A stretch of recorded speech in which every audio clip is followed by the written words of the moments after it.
If the start of 2026 has shown us anything, it is that the conversation around child safety has fundamentally shifted. The focus is no longer only on bad actors but on platform architecture, accountability, and safety by design. We are living in a time where technology is outpacing laws, policies, and child protection systems. When systems are built without technical and societal guardrails, catastrophic misuse is inevitable, as we saw with the Grok scandal in early January. With AI and digital platforms exacerbating harm, new forms of crime are emerging faster than institutions can adapt. Crime today is organized, borderless, anonymous, and faster than enforcement.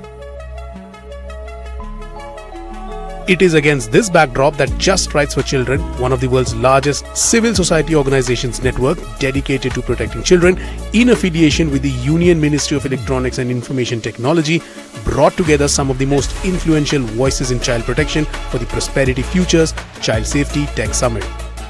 India is about to play host to the India AI Impact Summit. But this is one thing that we've realized before it, the need for a responsible AI system, because AI empowers us, right? It gives us so many capabilities, it gives us so many tools to be prepared for the future and the present. But what it also does is, in the hand of bad actors, becomes a weapon that they use against our society. But here at the summit, imagine fighting child marriage with AI. Imagine fighting child trafficking with AI. Imagine fighting online child abuse using AI.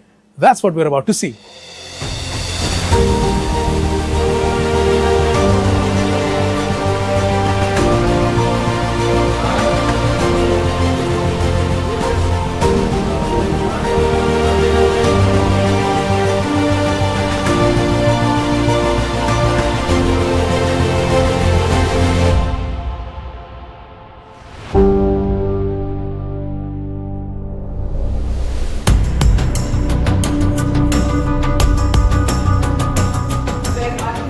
An official pre-summit event of the Government of India's AI Impact Summit, the Child Safety Tech Summit is a first of its kind convening.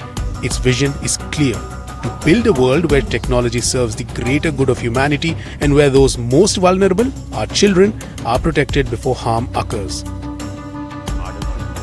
The summit's all-encompassing outlook brought together policymakers, political leaders, the tech industry, grassroots activists, academics, law enforcement, and the media to examine how technology can be leveraged to prevent trafficking, online abuse, child marriage, and exploitation while embedding accountability and the rule of law into digital spaces. I am pleased to know that the Just Rights for Children is launching the AI-enabled child safety technology for prosperity, empowerment, and protection. Raksha tools. Raksha embodies protection, trust, and care for children. It encapsulates the values of safeguarding children, ensuring a strengthened child protection ecosystem.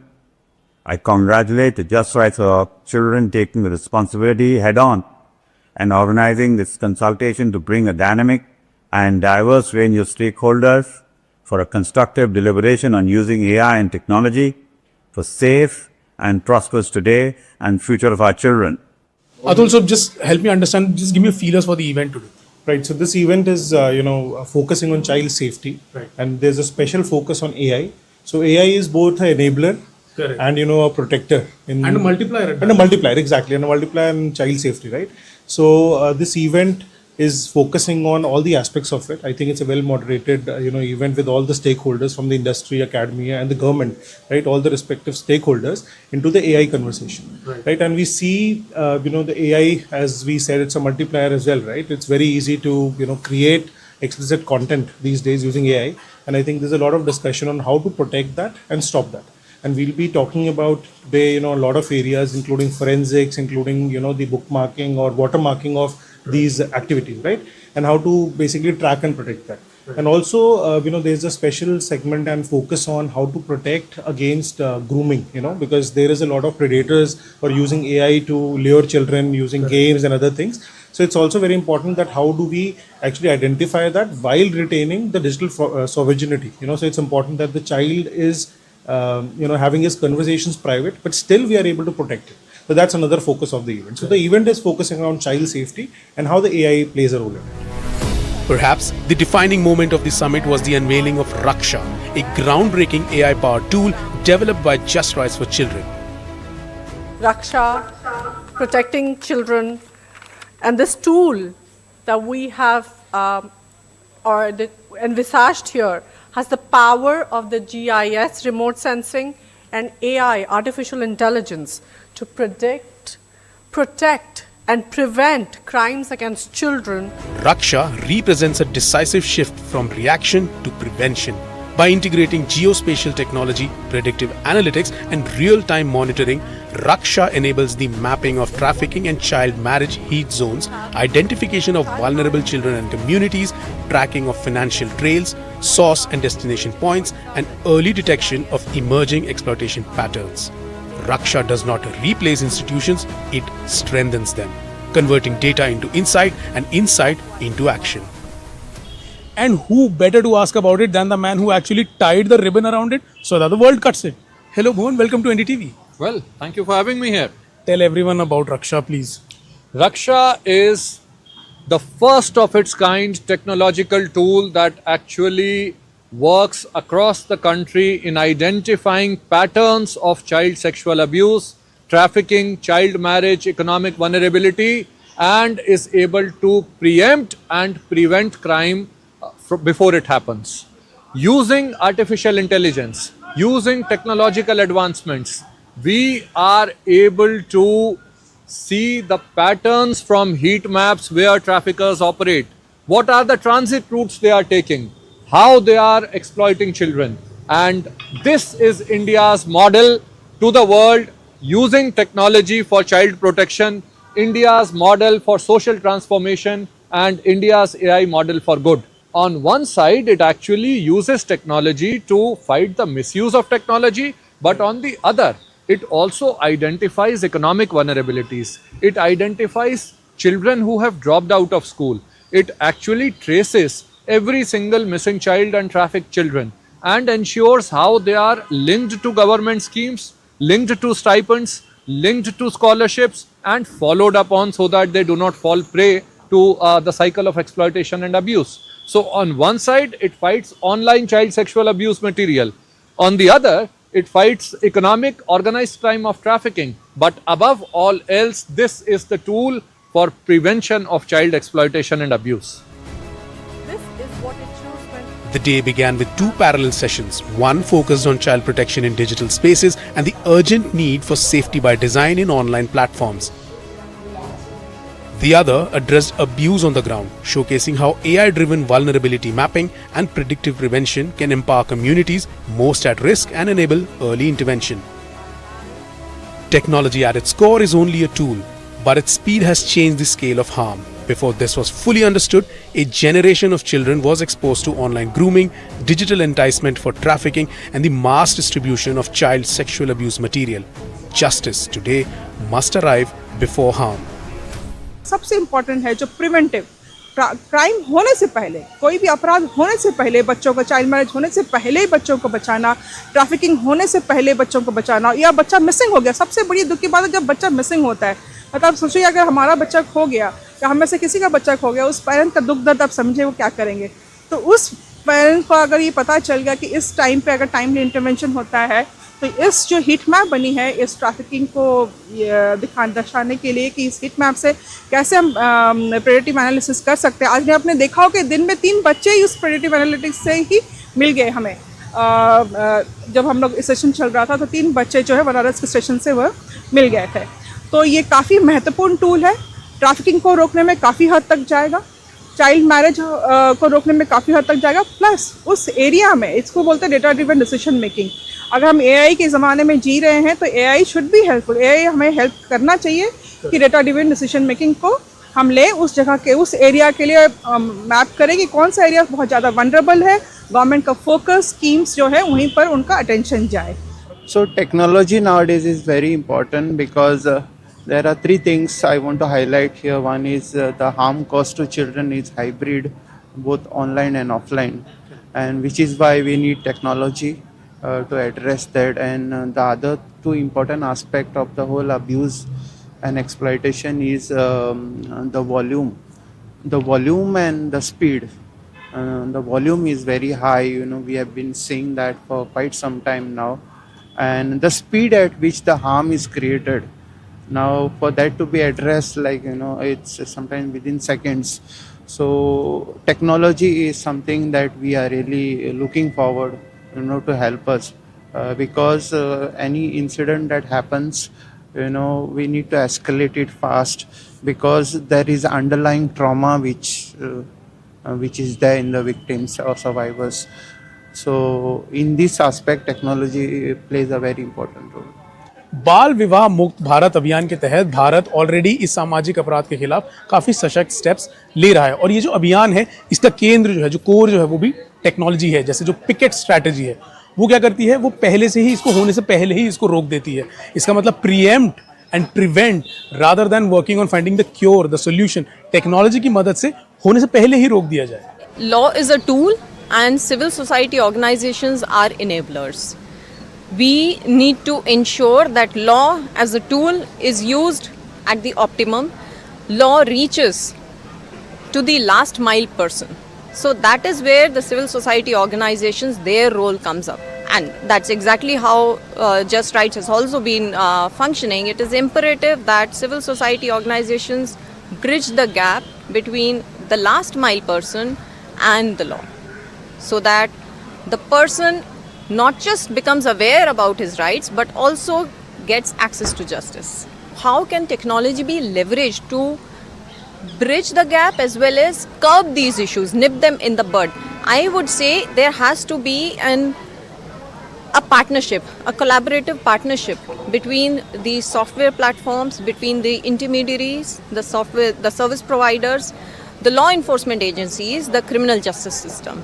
Everything has to work and everyone has to work in tandem, right? The way I presented, we do have certain tools that are already in existence. The CCTNS, the judicial network, the National Database on Sexual Offenders Registry.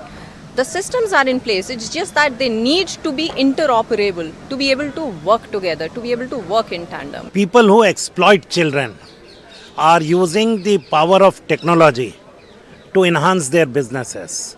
We are seeing it on online platforms. We are seeing it in unorganized sector. Everywhere we are seeing that people are using the power of technology. So people who are working on child rights, it is time that we got together, and this is the forum where we have got together to bring in the use of technology to fight these crimes. We have to understand that presently with lot of things going online, our children are also exploited online.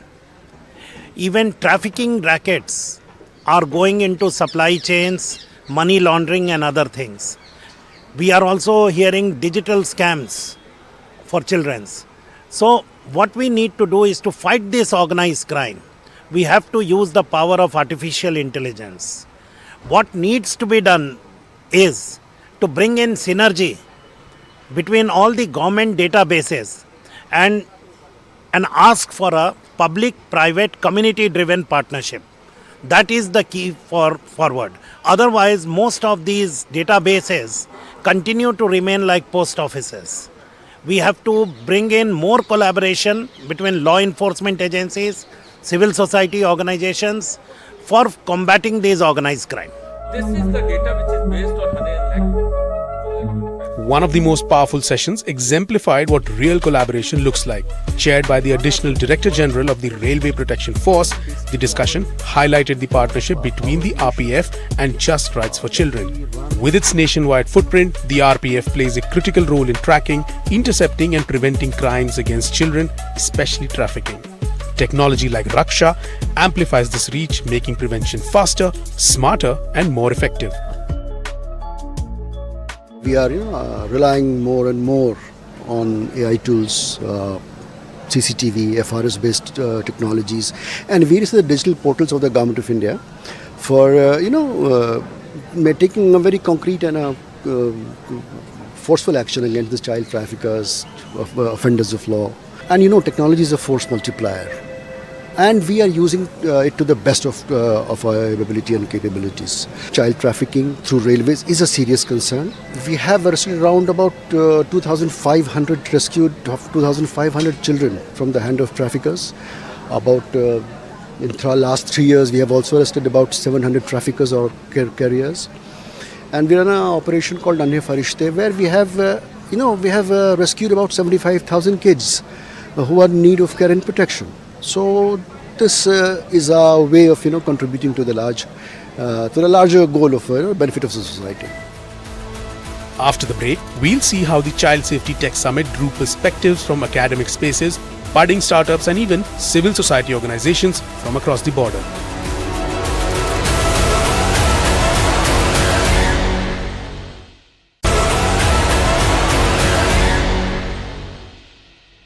Welcome back from the break, where on NDTV network, Sharad Nair at ndtv.com is here attending Prosperity Futures, jahan pe we are talking about how to solve so many problems. Child marriage, child sexual exploitation, online bullying, trafficking, and the solution, AI and a tool called Raksha AI. Let's catch more.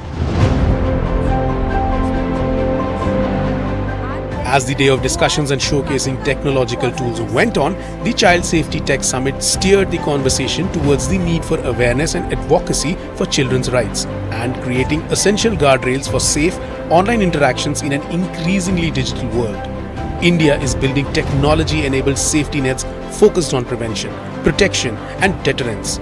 Raksha is a defining step in that journey, establishing the largest technology-enabled child protection ecosystem anywhere in the world. The summit underscored the power of collaborations, demonstrating that because crime respects no frontiers, our collective response must be equally borderless. Building a robust child protection ecosystem requires a multidisciplinary approach, uniting professionals and communities for a truly holistic defense. Its 3 pillars are clear. First, vulnerability mapping to identify when and where children, especially girls, are most at risk. Second, trafficking intelligence to dismantle networks by exposing routes, corridors, and financial flows. Third, online CCM detection, where AI enables enforcement to act at a scale and speed. The role of the state and of technology is not merely to respond after harm occurs, but to prevent it in the first place. And that is the future we must build. Justice before harm. I basically came here to understand more about how we can safeguard our children, because that's one of the primary area, especially educating them, making them more aware and AI literate. If you talk about the Fortune 500 companies, they because are bound by the regulation, so they cannot definitely use that, and they do have moderation policies in place. So we have worked with a lot of these companies where instead of first, so there's something called PII filter, personally identifiable information filter, which means if you share anything which is related to your personal identity, like your Aadhaar, your PAN card, these are the things which has to go through a filter. It cannot directly enter into a large language model or any kind of AI model, and these filters has to be placed. It's basically working on 3 principles that I can say: scale, speed, and precision. Scale means if we are tracking something on a traditional system, we talk about in India, we are more than 146,000 crores of population in India. So it's practically impossible to have an eye on each and every individual. So AI can scale up. Speed is what? Speed reduce the action taking time. So if we reduce the action taking time, then before the incident happens, we can save the child. And finally, the precision. We are having a number of locations where the incident may occur or predict. Then through an AI, we can find it out which location is at top priority. So based on SSP, we can do it. Actually, this event is the need of the hour. So we need events like this conference. We are closely working with a few government agencies to control the cyber crimes in India. So we are mainly focusing on women safety and child abuse. Of course, we have few policies and we have few ideas to implement. Still we are giving this instruction information, and we are giving these inputs to Government of India and few state governments to implement to control these crimes. To prevent the crime. Finally, the summit highlighted that the very technology misused to harm children can be reclaimed as our most powerful tool for their protection. It's phenomenal to see an organization that's able to like convene so many grassroots level entities across the country, invest so much in creating such a credible tech stack, right? Like I think this is the kind of level equalizer of sorts that we need in India, and I'm glad that MeitY is supporting this initiative and is advancing this initiative in schools and in colleges. What is integrity, what is morality, kind of values based education should also sort of percolate into values based AI usage. Until and unless you know the implications in terms of the ethical and the moral values of any technology, you cannot have it when at an education platform. So ethical and morality of AI is to be essentially integrated whenever we are talking of AI. We'll try to replicate something like this in Nepal, and also we'll be happy to collaborate and continue our communication and partnership with the organizations in India for our shared learning, shared responsibilities. Together we can work together to make sure that children everywhere are safe and they use the technology for good. While it is said that technology grows exponentially, sometimes even logarithmically, what we want is technology to grow existentially, which means tech that is supposedly made for everyone should also scale for everyone, look for everyone's safety, look for the general better upliftment of the society, children included. So when we come to events like this, Prosperity Futures, where child safety was at the core of the discussion, what we get out of here is a general hopeful future where AI will become agentic, general and supportive for everyone. This is Sharat Nair at NDTV.com. Such a huge crew behind that there's no point in taking the name of one, but we at NDTV Network will see you again.